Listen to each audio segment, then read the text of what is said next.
எருசலேம் என்பது நம்முடைய சொந்த குடும்பம்.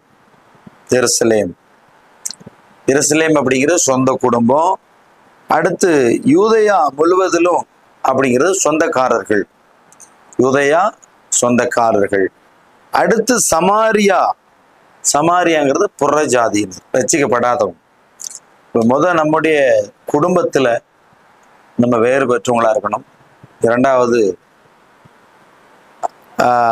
யூதேயா நம்முடைய சொந்த பந்தங்கள் மத்தியில ஒரு மாற்றமா அவங்க பார்வையில இயேசு வெளிப்படுத்தணும்.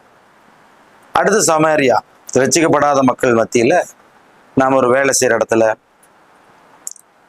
அல்லது படிக்கிற இடத்துல அல்லது ஒரு வீட்டில் தங்கி இருக்க இடத்துல, இப்படி இடங்கள்ல நாம் உலகத்தாராயிராமல் கிறிஸ்து நமக்குள் வாழுகிற கிறிஸ்தவர்களா இருப்போமானால் அவர்கள் பார்வையில